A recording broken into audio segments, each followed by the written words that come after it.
Bonjour à tous, moi c'est Alexis, je suis très heureux de vous retrouver pour une nouvelle capsule 2 minutes au-delà des limites. Aujourd'hui nous recevons notre athlète ambassadeur Bruno Haché qui va vous expliquer le goalball. Bonjour, je me nomme Bruno Haché, membre de l'équipe nationale de goalball. Je pratique ce sport depuis l'âge de 23 ans. Mon type d'handicap, c'est visuel. C'est arrivé à l'âge de 18 ans, une neuropathie optique de Leber. C'est une atrophie du nerf optique. Ça m'a permis de découvrir le hockey sonore et le goalball. Puis je travaille aussi dans un centre de réadaptation, l'Institut Nazareth et Lubrail, depuis déjà 15 ans. Puis j'ai pratiqué le goalball depuis 21 ans déjà. Le goalball, c'est un sport qui est fait pour les non-voyants parce qu'on joue avec un bandeau sur les yeux. On voit rien du tout sur le terrain. C'est sur un terrain d'une surface de volleyball. Ça joue 2 périodes de 12 minutes avec un ballon sonore, bien sûr, parce qu'on ne voit pas. Alors, on doit entendre le ballon.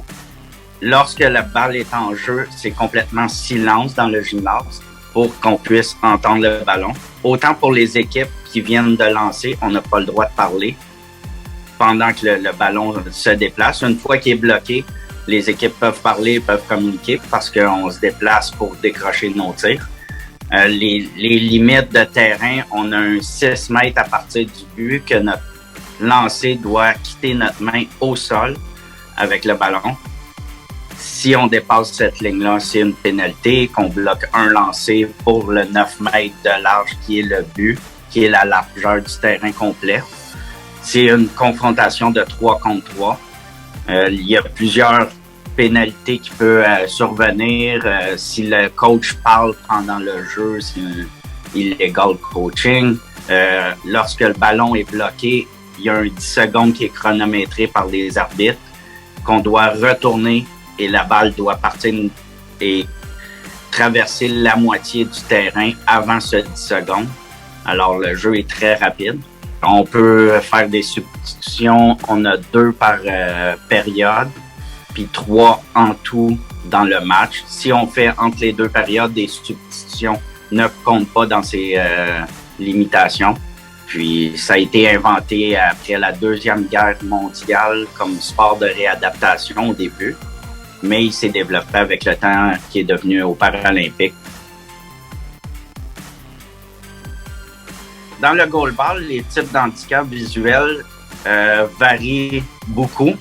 Alors, on est tous au même point de vision, on porte un bandeau. Sauf que les catégories, on reste quand même 10% et moins qui est reconnu comme une déficience visuelle.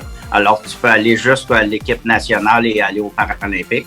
Et pour ceux qui n'ont pas d'handicap visuel ou 10% de vision et plus, peuvent participer jusqu'au niveau provincial, récréatif.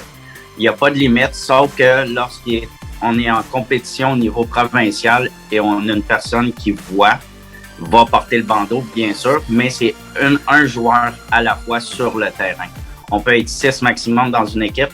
On peut avoir 4 non-voyants, mais sur le terrain, c'est un seul qui peut jouer à la fois.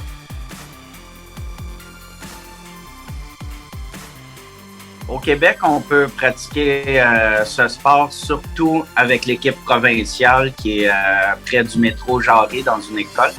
Puis aussi, on a développé une ligue récréative le vendredi soir près du métro Place des Arts. Mais pour participer au goalball, peu importe la catégorie qu'on vous place, puis ce que vous voulez faire, il faut communiquer avec l'ASAQ, ASAQ, l'Association sportive des aveugles du Québec. Parler à Nathalie Chartrand, la directrice générale, et nous allons savoir si vous êtes quelqu'un plus athlétique ou débutant. On va s'organiser de vous encadrer comme il faut pour pratiquer ce beau sport. Si j'ai un mot à dire, c'est seulement ajouter de l'activité physique dans votre vie. C'est très important, autant pour votre santé mentale que physique. Parce que on a besoin d'être en santé avec tout ce qui s'est passé aussi qu'on connaît. On a besoin de notre santé, puis faire de l'activité physique dans notre routine, c'est très important. Eh bien, merci Bruno pour toutes ces explications. Si vous souhaitez en apprendre davantage sur le goalball, n'hésitez pas à contacter l'Association sportive des aveugles du Québec. Je vous donne rendez-vous pour une prochaine capsule. En attendant, prenez soin de vous.